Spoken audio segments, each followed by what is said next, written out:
My rich aunt found out I was living in my car while working two jobs to pay for college, and my cousins were making fun of me to everyone. Now she's excluded them from her will, and my uncle is livid.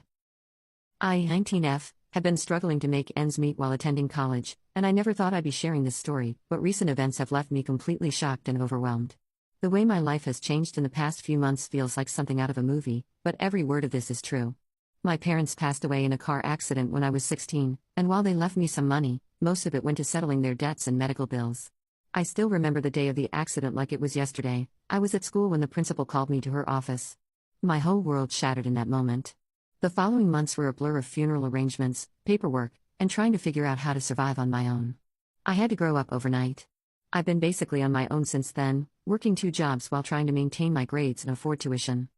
My aunt Sarah, 45F, is quite wealthy. She's my mom's sister and has always lived a very comfortable lifestyle with her husband Tom, 47M, and their two kids, my cousins Jake, 20M, and Emma, 18F. Growing up, we were close, but after my parents passed, they became somewhat distant.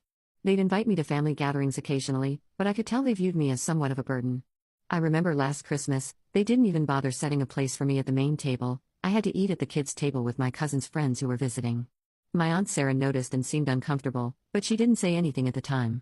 Looking back now, I think that might have been when she first started noticing how I was being treated. Last month, during a family dinner at their house, I was completely exhausted from working double shifts all week. I had dark circles under my eyes and could barely keep myself awake. My cousins started making jokes about how I looked like a zombie and asked if I was doing drugs. I tried to laugh it off, but it hurt. Just the night before, I had been curled up in my car's backseat, trying to stay warm while studying for my midterms using the light from my phone because I couldn't afford to waste gas by running the car's battery. My cousins had no idea what it was like to worry about whether you could afford to eat that day, or to have to choose between buying textbooks or paying for a hot shower at the gym. They've always had everything handed to them on a silver platter while I've been struggling just to survive. The breaking point came when Jake started showing off his new Tesla that his parents had bought him for his birthday. Emma chimed in about her upcoming spring break trip to the Maldives. Then they both started teasing me about my beaten-up Toyota Corolla. Jake even took photos of it and posted them on his Instagram with captions like "Guess who's living the high life?" And some people just don't know how to succeed in life. Emma would comment with laughing emojis and add things like "OMG, is that rust or just extra decoration?" They thought they were being funny, but each comment felt like a knife in my heart, not knowing that I'd been living in it for the past 2 weeks because I couldn't afford both rent and tuition this semester.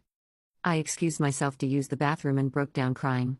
I didn't realize my Aunt Sarah had followed me and heard me sobbing. She gently knocked on the door and asked what was wrong. Maybe it was the exhaustion, or maybe I just couldn't hold it in anymore, but everything came pouring out. I told her about living in my car, about working at the diner from 5 a.m. to 2 p.m., then rushing to my evening retail job from 3 p.m. to 11 p.m., about surviving on ramen noodles and trying to study in my car using the McDonald's Wi-Fi. My aunt was horrified. She had no idea things were this bad. She immediately insisted that I move into their guest house, but I refused. I didn't want charity, especially not from family members who had watched me struggle for years without offering help. But she wouldn't take no for an answer. The next day, she showed up at the diner where I work with some papers. She had already contacted the college's financial aid office and set up a trust fund to cover my tuition. She also insisted on paying for an apartment for me near campus. I tried to refuse again, but she said something that made me cry. "Your mother would never forgive me if I let her baby girl live in a car while I live in a mansion." When my Uncle Tom found out what she'd done, he was furious. He started yelling about how she had no right to spend their money without consulting him, especially on someone who wasn't their responsibility. My cousins joined in, saying it wasn't fair that I was getting handouts while they had to earn their privileges. Apparently getting a Tesla as a birthday gift counts as earning it. The argument got so heated that my Aunt Sarah finally snapped. But what happened next showed me a side of her I'd never seen before. She stood up, walked to her office, and came back with a stack of old photos. She laid them out on the table one by one, pictures of my mom and her growing up in a small apartment, sharing clothes, working summer jobs together. "This is where we came from," she said, her voice shaking. "We weren't always rich. Your mother helped me study when I couldn't afford tutoring. She split her lunch with me when we had no food at home. She was there for me when nobody else was. And this is how you treat her daughter?"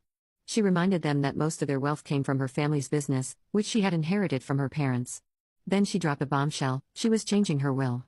Instead of everything going to Jake and Emma, she would be splitting her estate 3 ways between all of us cousins. My uncle and cousins went ballistic.